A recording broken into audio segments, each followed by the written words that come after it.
Shalom Aleichem, meu irmão e minha irmã, como vão vocês? Que Hashem vos abençoe em nome de Yeshua. Vamos falar hoje sobre o que é Tikkun Olam. O que é o Tikkun Olam? Esse é um termo dentro do judaísmo que é muito conhecido e muito ensinado entre os judeus. Eu gostaria que você pudesse partilhar um pouco desse ensinamento hoje. Nos ensinamentos judaicos, qualquer atividade que melhore o mundo, aproximando de um estado harmonioso para o qual foi criado. Tikkun Olam implica que, embora o mundo seja inatamente bom, seu Criador propositalmente deixou espaço para nós aperfeiçoarmos a sua obra. Então, nós vamos ver o seguinte: o mundo ele foi criado de forma perfeita por Hashem. Adão partilhava de um mundo perfeito. O que trouxe a imperfeição ao mundo foi o pecado. E hoje nós temos a oportunidade de melhorarmos ou de contribuirmos para que o mundo se torne um lugar melhor. E no judaísmo esse conceito é muito explorado. Nós trabalhamos para que esse mundo seja melhor. E no cristianismo o que se trabalha é: vamos buscar somente o outro mundo, não vamos dar muita atenção para esse mundo. Então, a gente precisa hoje entender que enquanto nós estamos passando por este mundo, nós precisamos deixar marcas nele e deixar melhorias, todas aquelas que forem possíveis para o mundo. Por isso você vai ver que o judeu ele sempre trabalha para trazer algo de benefício, algo de bom para a humanidade. Então, todas essas atividades humanas são uma oportunidade para cumprir essa missão. E todo ser humano pode ser envolvido nesse Tikkun Olam, seja criança, adulto, estudante, seja lá quem for, tá? Todos nós temos que fazer a nossa parte, trazer o nosso esforço para aperfeiçoarmos esse mundo. Você pode dizer assim: mas Rabino, esse mundo um dia vai ser queimado pelo fogo, ele vai ser destruído, o homem já não quer mais saber disso. Isso tudo nós já sabemos. Qual é o objetivo do Tikkun Olam, então? Mostrar para as pessoas que existem homens e mulheres comprometidos com o Criador que ainda desejam que este mundo seja um mundo melhor. Ok? O que significam as palavras Tikkun Olam? Vamos agora para o termo em si. Tikkun é traduzido frequentemente como reparo. Só que na Bíblia, em hebraico, e no código da lei judaica chamado Mishnah, ele tem uma gama de outros significados: melhorar, consertar, preparar, arrumar ou apenas fazer algo com.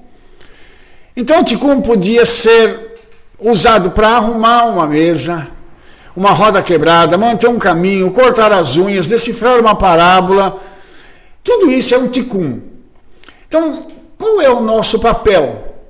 É olharmos para as situações que estão ao nosso redor e perguntarmos: o que eu posso fazer para melhorar essa situação? Inclusive isso passa pela nossa educação. Tem um papel caído no chão, eu vou lá e recolho. Tem alguém precisando de alguma coisa, eu vou e ajudo. Você está andando pelo supermercado, alguma coisa caiu da gôndola ou da prateleira, levante e coloque no lugar. Você pode dizer assim: esse não é o meu papel, eles pagam gente para fazer isso. Esse sim é o nosso papel, de darmos exemplo para aquelas pessoas que precisam ver. Nem todos verão, mas aqueles que precisam enxergarão, e o dono do mundo estará vendo a nossa atitude para ajudarmos a melhorar as coisas ao nosso redor. A palavra Olam no hebraico, ela denota o tempo todo, ou a eternidade. Só que no hebraico posterior ela veio significar o mundo. Então, o Tikkun Olam literalmente significa fazer algo com o mundo que não apenas consertar qualquer dano, mas melhorá-lo e prepará-lo para um estado supremo para o qual foi criado, ou seja, para que esse mundo possa ser eterno assim como o Criador o é. Então, o nosso papel não é só o de prepararmos as nossas almas e os nossos espíritos para a eternidade. É contribuirmos também para que esse mundo não se deteriore ainda mais. Depois daquilo que gente gananciosa tem feito, pessoas sem escrúpulos têm trabalhado para que esse mundo seja esgotado das suas reservas, de tudo aquilo que ele tem, para cumprir somente os desejos de meia dúzia de pessoas que querem enriquecer e querem se tornar os senhores do mundo. Que melhoramento o nosso mundo precisa? Para começar, toda grande arte é uma expressão do seu Criador. Mas o contrário de um Rembrandt ou de um Chagall, nosso mundo carece da assinatura do seu artista, do eterno. Pode parecer um lugar que apenas é, sem um autor, sem uma história, sem o seu significado, mas o mundo inteiro anda impregnado do DNA do eterno. Em todas as coisas que são criadas tem uma parte do DNA do Criador. Então, só não enxerga isso quem realmente não quer enxergar. Mas as pessoas deveriam não só ver, como também valorizar a criação, valorizar o planeta Terra, as coisas que o Eterno colocou aqui, os pássaros, os peixes, os animais, as árvores, e principalmente o homem. Cada ato do Tikkun é uma afinação das vozes do nosso mundo, é como se o mundo estivesse se preparando para uma grande apresentação. Então, nós vamos ver que a partir da confusão, nós vamos tirar a harmonia do barulho, revelando que o mundo ele é uma parte de uma sinfonia universal que canta sobre o seu Criador. Lógico que você sabe que tudo no universo louva ao Eterno. As estrelas, os planetas, os asteroides, as galáxias, os buracos negros, e toda a criação louva ao Eterno. Então nós aqui devemos nos afinar para que esse nosso trabalho de retificação do mundo possa também entrar em harmonia e louvar ao Criador. Então, esse é o significado mais profundo do termo Tikkun Olam. A palavra Olam também significa oculto, ou seja, o Eterno está oculto no mundo. Ele está oculto dentro das nações, ele está oculto dentro do ser humano. Mas ele pode brilhar através de cada uma dessas coisas que estão sendo criadas a cada dia, através daquelas coisas que precisam ser restauradas.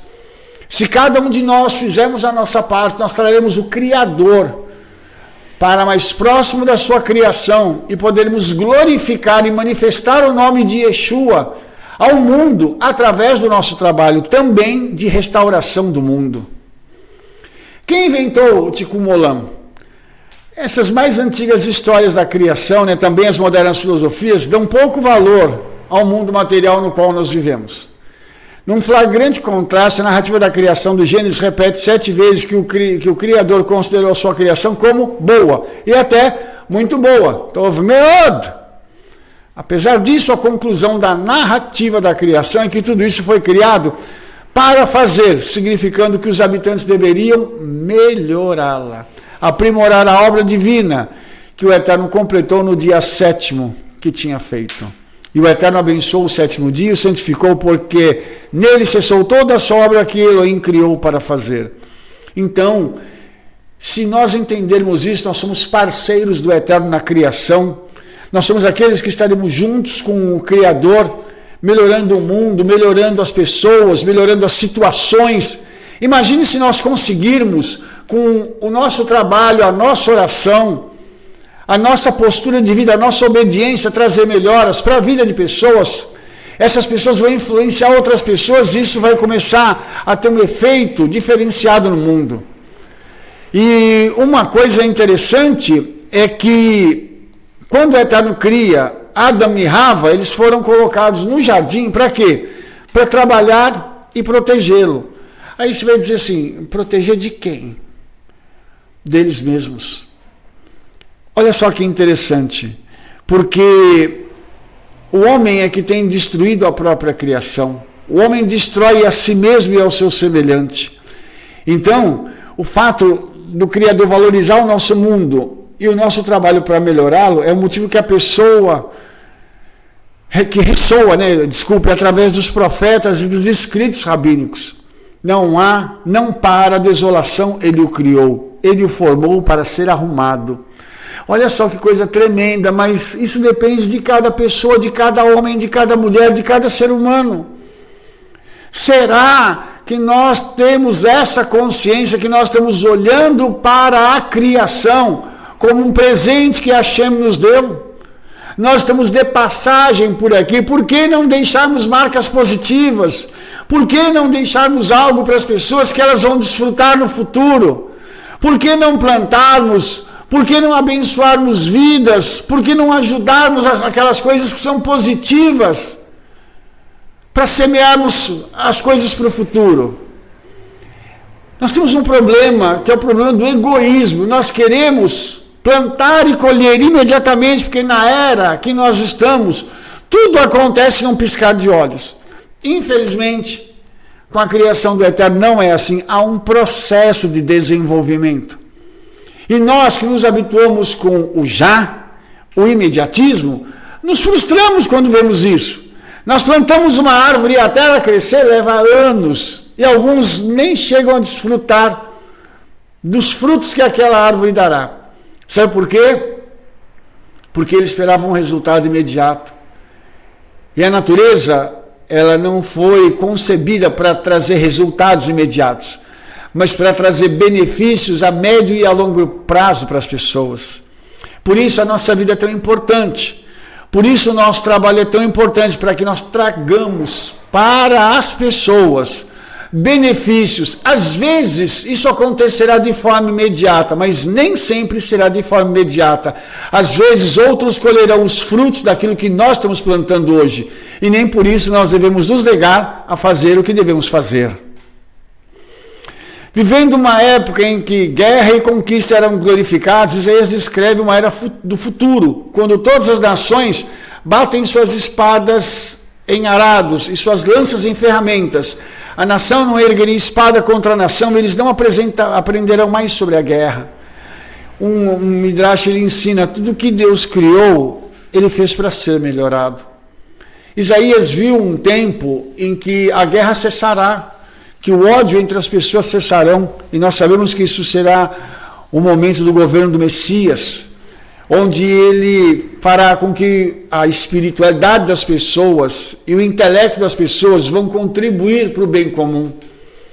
Não haverá esse egoísmo que há hoje, sabe? Então eles vão construir lares, famílias e criar uma sociedade repleta de atos de carinho e compaixão. Tudo isso quem vai fazer? Yeshua. Então, há uma legislação eterna, há uma lei eterna, para que eu e você possamos ajudar a melhorar aquilo que o Eterno fez. Por que não fazermos isso? Você pode dizer assim, mas, Rabino, tem tanta gente má por aí. Tem tanta gente querendo, inclusive, transformar o nosso país numa coisa ruim, só por causa da ganância e do egoísmo deles. A eles o juízo cabe, mas não por nossas mãos, e sim pelas mãos do Hakadosh Baruch Hu, do Eterno. O nosso papel é esperar algo melhor no futuro, sempre, sempre. Então nós temos uma oração que se chama Aleinu, que ela é dita todo dia. E ela fala de uma esperança de um mundo melhor. Então assim ocorre também com o Kadish, que é uma prece por aqueles que estão enlutados. Tudo isso fala de um tempo futuro, um tempo que a gente chama de apocalíptico, mas no qual o mundo será restaurado a toda a sua beleza, majestade e santidade que o Eterno deu a ele no início. E isso ainda com o homem aqui. Como é que esse Tikkun Olam é descrito na Kabbalah? A Kabbalah é uma teologia tradicional dentro do judaísmo. Tem muita gente que não gosta, tem muita gente que acha que isso aqui é diabólico. Mas a Kabbalah, ela é algo tremendo, são ensinamentos profundos que tem que levar tempo para você estudar, para você entender o que ela é. Então ela ilumina essas aplicações práticas do judaísmo e mostra o seguinte, que a Torá foi dada para que nós pudéssemos melhorar não apenas a nós mesmos, mas toda a ordem cósmica. Então, nas obras do grande rabino cabalista Isaac Luria, conhecido como Ari, isso é chamado de Tikkun e Birur. Tikkun nós já sabemos o que significa. E Birur é o ato de separar o bem do mal. Então, Tudo aquilo que existe, toda atividade tem uma centelha do Eterno. Lembra que eu falei que tem o DNA do Eterno? Então, nosso trabalho é a gente encontrar aquelas centelhas boas, reconectá-las com o seu Criador, usando a palavra do Eterno como nosso guia. Para a gente fazer isso, irmãos, nós temos que estar atentos no nosso trabalho, quando nós estamos viajando, quando nós estamos fazendo compras, quando nós estamos abastecendo os nossos carros, encontrar essas centelhas divinas nas pessoas que estão com fome e sede do Eterno, pessoas que precisam da redenção, que precisam da salvação, e nós temos o caminho para elas. E quando você faz uma pessoa sair das trevas para a luz, ela começa um processo também de tikkun, ela está sendo restaurada, reparada, para que ela possa alcançar um patamar diferenciado. Então, isso, quando eu faço e se reconecto a alguém a Yeshua, eu estou então reconectando alguém que está na terra com os céus, para que essa pessoa, amanhã ou depois, ela possa voltar para a sua origem, o Criador de todas as coisas. Mas isso depende do momento de atenção que eu vivo. Se eu estou prestando atenção em tudo o que está acontecendo, tá? Então, como encontrarmos aquelas centelhas? Fazendo aquelas coisas que nós estamos fazendo todos os dias. Então, o Ari, ele dá o exemplo de comer. Você poderia apenas comer para preencher o seu estômago, mas vamos extrair energia e os nutrientes dos alimentos e vamos canalizar essa energia dos alimentos para cumprir a nossa missão. Lembrando do seguinte, antes de comer tem que orar, tá? Há uma bênção que você faz antes de você ingerir os alimentos. E essa bênção, ela eleva aquilo que é terreno. Ou seja, o alimento, ele é algo terreno. Mas o que nós fazemos? Nós tornamos o alimento espiritual quando nós oramos e o abençoamos, para que ele tenha um caráter diferenciado. Isso vai trazer não só a energia do nutriente para mim, mas vai trazer espiritualidade, a bênção do Eterno sobre mim, para que aquele alimento não me faça mal, para que aquele alimento também possa gerar em mim algo diferenciado, e a minha alma fique satisfeita, porque a alma também se satisfaz com a comida, porque nós comemos com os olhos, nós olhamos para um alimento e desejamos-lo. E quando nós estamos comendo aquele alimento, dá aquela satisfação, aquela coisa gostosa de você saber que você está tendo prazer e ao mesmo tempo aquilo está trazendo energia e bênção para a sua vida. Você agora então está fazendo o birur e o tikkun, separando o bem do mal e reconectando tudo no seu verdadeiro lugar. Da mesma forma, a gente podia fazer negócio só para adquirir riqueza. Mas você também pode fazer esses mesmos negócios usando uma porcentagem dos seus lucros para objetivos caridosos, ou seja, para você abençoar a vida de alguém, para você ajudar alguém, para você fazer com que algo de bom possa ser feito para pessoas. Então, o nosso negócio, a nossa empresa, ela pode ser um veículo para o bem, criando cooperação com coisas que poderiam ser hostis, poderiam ser ruins, demonstrando que nós temos virtudes como honestidade e integridade, trazendo para pessoas dignidade através das nossas ofertas. Isso também é um birur e um tikkun. Quando a gente pega o dinheiro, que essencialmente o amor ao dinheiro é ruim, mas quando nós pegamos o dinheiro e canalizamos da verdadeira forma, usando de forma abençoadora para outras pessoas também, o que nós vamos fazer? Nós vamos estar reconectando algo que é essencialmente mundano e elevando ele a um caráter divino. O dinheiro, ele é uma bênção quando nós usamos o nosso dinheiro para trazer glória para o nome do Eterno. Quando nós estamos sustentando as casas de oração, estamos sustentando as sinagogas, as congregações, as igrejas, os líderes que precisam de sustento para que eles possam também continuar a fazer a obra do Eterno, a estudar, a orar, a pagar um preço, para que a vida das pessoas receba o alimento espiritual. Tudo isso está inserido nesse contexto do Tikkun Olam. Como eu preciso de sabedoria para poder entender isso, e cada vez que eu faço uma atitude dessa, Eu estou gerando algo para a minha vida no mundo espiritual. Isso não é grátis. Isso é obedecer mandamento. E a obediência ao mandamento traz consigo a bênção do Eterno. Isso é maravilhoso. Isso é simplesmente fantástico. Cada um de nós que compreendemos essa questão e agimos dessa forma, receberemos da parte do Eterno a contrapartida. E o mais lindo é que a gente faz sem esperar. E recebe também sem esperar. Porque o Eterno nos surpreende com coisas que nós oramos, às vezes nos esquecemos, e depois as recebemos de uma forma maravilhosa para alegrar a nossa alma e o nosso espírito. Como é que esse Tikkun afetou o mundo moderno? A explicação do Ari sobre o Tikkun teve um poderoso impacto sobre o mundo judaico e também além. Quando esse conceito começou a ser difundido pela terra, tá? Isso começou a trazer uma mudança para a mentalidade das pessoas. Isso começou lá no século XVII, tá? Quando os textos cabalísticos foram popularizados entre os eruditos. Então a ideia de ajudar e consertar aquilo que havia sido danificado pelo homem, para trazer glória para o nome do Eterno, isso passou a ser algo prioritário também dentro do judaísmo.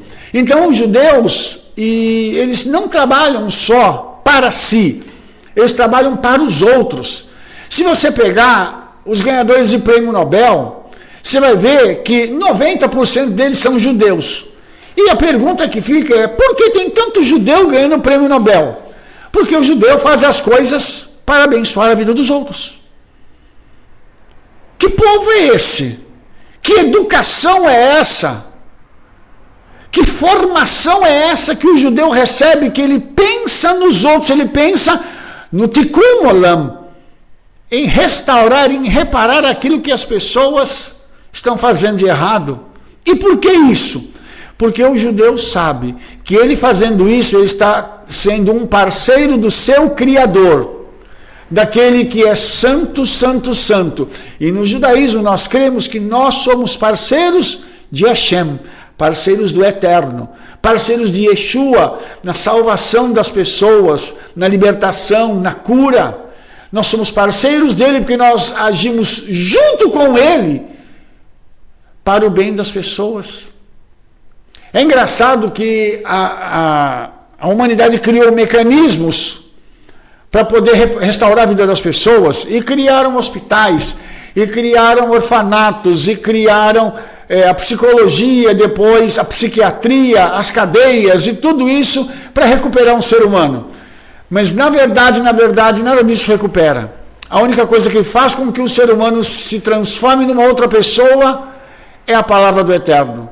E ela vem de Israel, do povo judeu, que passou por tanta coisa, foi perseguido e ainda é hoje. E mesmo assim é um povo que continua vivo e um povo que continua trabalhando pelo bem do seu próximo, apesar de todas as perseguições. Não demorou muito, para que o Rabi Israel Baal Shem Tov e os seus alunos aplicassem os ensinamentos do Ari a todo judeu. Ele ensinou que esse não era o domínio somente dos cabalistas. Todo judeu, com toda a mitzvah, onde quer que a força divina levasse, está consertando, melhorando e purificando o mundo. No nosso tempo, o Rabi Menahem Schneerson descreveu o Tikkun Olam como a missão de todo ser humano. Ou seja, há uma urgência do mundo em trabalhar em prol do outro, do próximo. Há uma urgência das pessoas fazerem tudo para que elas possam melhorar o mundo em que vivemos. A pergunta é, por que isso não está acontecendo? A resposta é muito fácil, porque as pessoas são egoístas e eles pendem para o lado do mal. O mal é muito mais atrativo do que o bem. Satanás tem uma persuasão muito maior, muito mais forte do que o Eterno. E não porque o Eterno não seja poderoso, mas é porque as pessoas escolhem mal. E as más escolhas levam a resultados catastróficos. Então nós temos aí, em vários países do mundo, muitas tragédias, muitos problemas, muitas mortes, governos autoritários. Tudo isso gerando prejuízo para grande parte da população. E por quê? Porque algumas pessoas decidiram que elas vão ter o poder de dirigir a vida de outros, de uma tal forma que essas pessoas então ou se sujeitam às leis desses ditadores ou morrem. E isso é cumprimento também da palavra profética do Eterno. Mas mesmo assim, sabendo que o fim se aproxima, nós devemos continuar fazendo o melhor.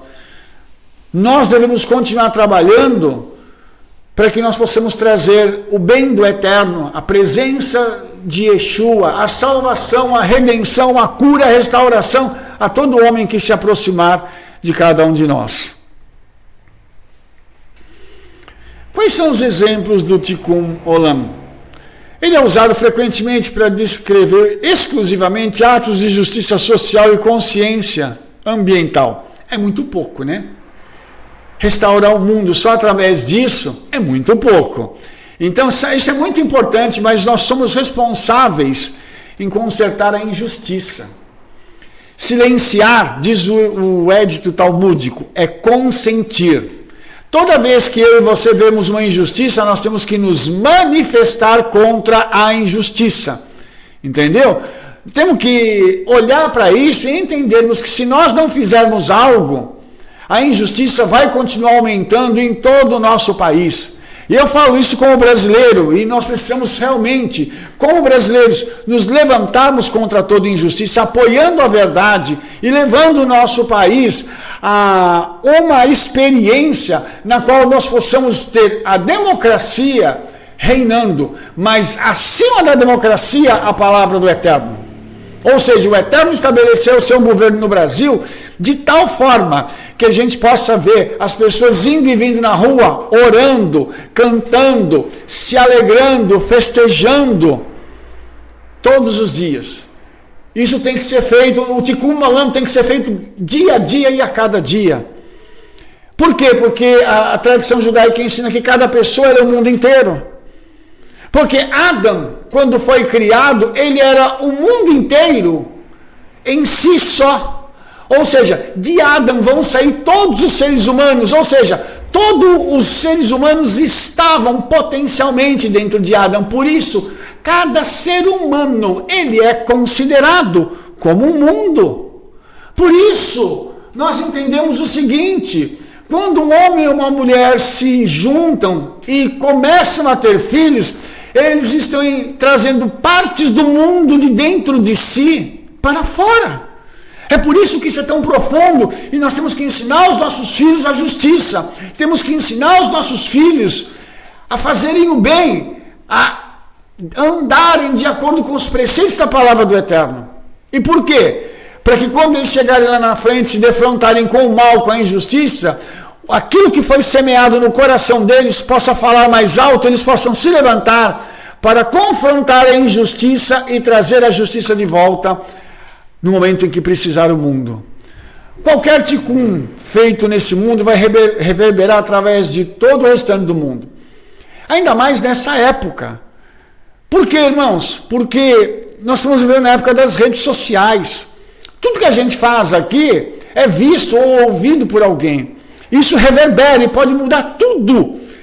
Quando nós oramos, nós então estamos trazendo também algo dos céus, não só para nós mesmos, mas para a vida das outras pessoas, porque a intercessão faz com que nós possamos trazer a glória do Eterno para a vida de outras pessoas. Então nós vamos revelar aquilo que está oculto para as pessoas que precisam, através da nossa oração e da nossa intercessão. A centelha de vida que está dentro de nós, ela fica cada vez maior, mais forte, para que eu e você possamos abrir as nossas bocas e profetizar a nossa vitória e a vitória dos nossos, e bloquear toda a ação do mal no mundo em nome de Yeshua. Você vai dizer assim, mas Rabino, isso vai adiantar? Com certeza vai, porque se nós nos juntarmos em unidade, o Senhor fará grandes coisas em nosso meio, mas é preciso que nós tenhamos esse pensamento, esse direcionamento, e o mesmo coração, para que quando surgir a oportunidade, nós possamos então trabalhar em prol disso, orar em prol disso e ver a nossa vitória em prol disso. Nós vivemos num mundo em que ele caminha a largos passos e rapidamente para o fim. Algumas pessoas podiam dizer, mas será que vale a pena lutar? Vale, porque uma alma vale mais do que o mundo inteiro.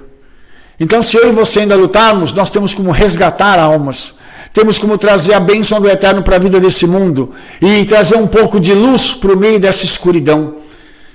E podemos mostrar para as pessoas que ainda há um Deus que governa toda a humanidade. Ainda que muitos não creiam, nós que cremos devemos fazer a diferença neste mundo. Então, uma das formas mais importantes do Tikkun Olam é sentar com a sua família numa noite de sexta-feira e celebrar a criação desse mundo magnífico com o Kiddush, a luz brilhante das velas do Shabat. Ah, o Shabat, que coisa maravilhosa! Shabat, que coisa linda! E cumprir a mitzvah do Shabat e as demais mitzvot é algo assim tremendo, porque isso acrescenta muito à nossa vida. E nós vamos criando valores, construindo conexões, vamos trazendo a glória do Eterno para esse mundo, trazendo shalom para a nossa vida e para a vida das pessoas. Quando nós fazemos o Kiddush e nós oramos pelas nossas esposas e abençoamos aos nossos filhos, então nós estamos trazendo uma restauração espiritual para a nossa vida e para a vida de nossa família. Quantas famílias hoje estão desfeitas? Quantos casamentos hoje arruinados? Porque falta o elemento de conexão entre eles. Yeshua. Yeshua é aquele que une as nossas vidas, não só com os céus, mas conosco mesmos. Comigo, com minha família, com os meus amigos, com meus irmãos e com você também. O Shabat, ele foi o primeiro mandamento que Adão cumpriu, porque o Eterno criou ele em 6 dias e no 7º descansou. Ou seja, a primeira coisa que Adão fez foi guardar o Shabat, Baruch Hashem.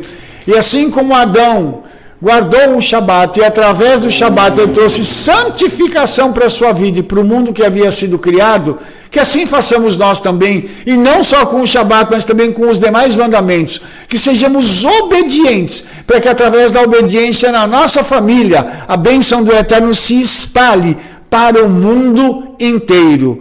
Em nome de Yeshua HaMashiach. Baruch Hashem, se você gostou do nosso vídeo, dê um like aí, favorite, clica no sininho para você receber as nossas recomendações e fala para todo mundo do trabalho que nós estamos fazendo. Nós vamos nos ver agora no nosso próximo vídeo.